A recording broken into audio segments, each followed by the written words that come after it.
That's like, all right, we're here with John Stewart on MG Sports. First of all, Jamaica lost 1-0 versus Guatemala, a team that we defeated 3-0 the other day. One, we know a lot of people are coming in the comment section come beat me, because they must say, boy, me not say Jamaica got this and Jamaica got that. Back to the regular settings, what do you think about the game? Boy, I'm disappointed. Disappointed, really. Because the truth is, I was optimistic coming into this game. Me even tell my friend them, say, yo, who stop watching Jamaica for a long while, say, yo, come watch the game. You set them up. Yeah, they set them up. They set them up. Come here, tell me. They don't trust you again, you know? No, sir. Yeah, watch a video, right? And it's like the man put on one piece of meat on the ground, and the ants come out and he see meat, and he run go back go telling people him, say meat there out there.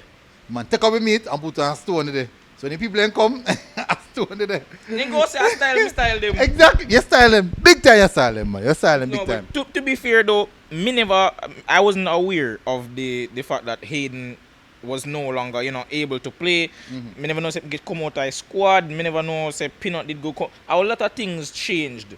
I didn't even know Antonio would be fit enough to play. So a lot of things came into play what we never expect. But even so, I just expected that you're gonna make some kind of a statement of intent. Say, all right, coming into this Gold Cup, we are one of the favorites. But based on the performance tonight and what I've seen from the other teams, we're not nowhere near. We're not Far. Especially when we see what USA do to Trinidad. They would see Costa Rica. Even Suriname look good. Blows and skirt. Panama. Boy. Tough. But what's your thoughts on the start 11? Let's start off with the starting 11. The starting 11. What do you think about that? Damian Lowe. That's all I'm have to say. Damian. Like, me rate him as a baller and as a person, but a midfielder, he is not. Many things he is. A defender, a leader, but a midfielder, he is not. I don't understand why Coach McLaren keeps putting him there. I definitely thought that there were other players that could have been played there. Don't get me wrong, wouldn't have had the same impact as if it were Hayden. But in light of the fact that he's not available, choose players who are comfortable playing the position. We saw that once Palmer came on, the game changed slightly for the better. Because at least you have somebody who's comfortable knowing the position and not go just hide in the midfield like Lowe did do. Or just play one bag of sideways passes. We need people who can split the line, with passes. Because we saw Gray, I saw a lot of different players like Bailey, complaining because they're not getting the ball in areas quick enough. So I didn't like the starting 11. But there's not much I can say in terms of like, oh, this should have happened, that should have happened, because a lot changed. Yeah, true. Fair enough. I think a lot of persons, even the comments, you can hear a lot of persons, even when I look on the Instagram post, a lot of persons make reference to the midfield because they just believe that they didn't want to see Damian Lowe in the middle of the park because there's so much more we could have done where that is concerned. If you really want to play Damian Lowe, play him is a natural position. Aiden being out is a big factor, but we also have a player who can play the defensive midfield role. We have two players who can play the role in the likes of Latibo Deer and also Russell. Russell can play that position. And then now, in the further latter stage of the game now, we got desperate.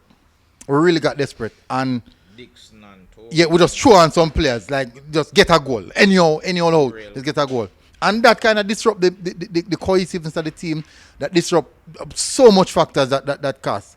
But other than that, did you see any standout performance? You say, boy, at least this person stand out.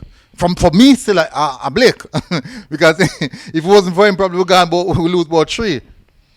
Yeah, to be honest, I'm not really think hard right now if you think about somebody who have show me something positive, honestly. I have no clue. But I have to go back and watch the game.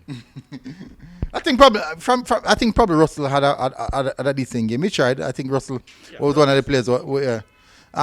Goal for sure. Even one time where his team have a bad game, he actually still stand out. Brown at least he was. Yeah, I thought Brown was weight around. He was at least trying. And he was pressing. I thought Brown had a good game. Even I got people have them varying views on the situation. But I do think, from my perspective, the middle of the park is the engine. And if a fuse gone bad in the engine, strong possibility the vehicle not go work as how you want it to. So maybe that's a big issue. How much of this defeat you would have said on based off 100, at a mark 100, on the coach one side and one side on the coach and one side on the players? Where what the percentile set up for you?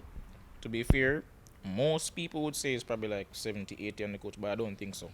Reason being, in as much as the setup wasn't ideal, I do believe at the end of the day, the players are the ones on the pitch. I didn't see the effort, the fight that is required of a team that wants to or is aiming to win the Gold Cup. Me personally, I'd say it's probably somewhere 60-40. 60-40. Who's 60? Probably the coach. That's interesting. And then no, lot when you throw a sink at it, you know, you kind of throw himself and I bust there. But how does it how you change from a game the other day versus the same team getting high praises to a game now where you come under a lot of slaughter? I just think, as I said before, a lot of unforeseen circumstances, but as well a change in mentality. We came out rattled, which, to be fair, not much different from the last game because we didn't play great in the first 10-15 minutes. But you saw in-game adjustments. Mm-hmm. You saw Bailey and Sifa switching. You saw Latibodir coming inside. You saw a bunch of different things that, like, you know, he was tinkering to at least get us that result. I didn't see that today. What I saw was desperation, as you mentioned before, you know, throwing the kitchen sink at it. I didn't see that in-game adjustment that you want. You get me? You think if fans are upset about this performance and fans probably start go over the board, say why this rated, you think that maybe the fans are go over the board or there's legit justification for their actions or for the things that they're going to say now after this defeat? That is tricky because I do think their reaction in terms of being disappointed is justified. However, we know how fans stay. They're tribal. So them are go all the way overboard and say, all right, we not qualify for no World Cup and me not go take it that far. But it is a pause. It's a very concerning talking point because I was definitely expecting us not to be dominant as we were at the National Stadium, but to at least, if I even want 1-0 victory, just, you know, squeeze out something. And the fact we weren't able to do that leaves a bit of doubt in my mind to how the rest of this tournament is going to go. In terms of the long-term future, me not go overboard with most fans and I don't know this team. But just this tournament. This tournament. But would you say that if we can't get it right in this tournament, what are the possibilities that the long-term future would be okay as well? Because remember, no, one player out and the entire tournament kind of derail already. Just one player. So what are the possibilities going forward now? I think the fact that things change. You're at over a year until the tournament starts and so many things can happen. A lot of players could pick up form, could be returning to full fitness. That's why I'm not going totally overboard and just be like, all right, me see this again and me see enough. So I just think that, yes, time to be concerned, yes, very disappointing defeat, but long term, I would say don't be too worried. All right, and based off information we get, we should get additional players coming in September, which definitely are going to make the team stronger. But what we've seen so far, for me personally, I think I'm very, very disappointed because I think that the coach maybe...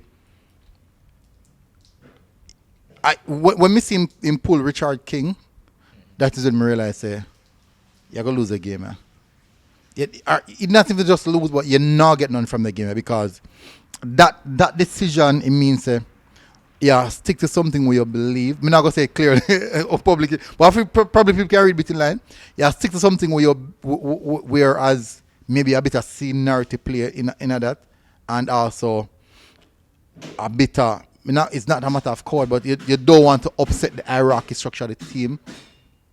So you pull the player where easiest to pull to make the adjustment when at that point in time the right decision would have been made to pull the obvious player, and the coach didn't do that. I hope that this is a learning curve for him, and next time say, no what, hey, me a coach, just make a decision. But hopefully we'll see a go still. But big up yourself, John.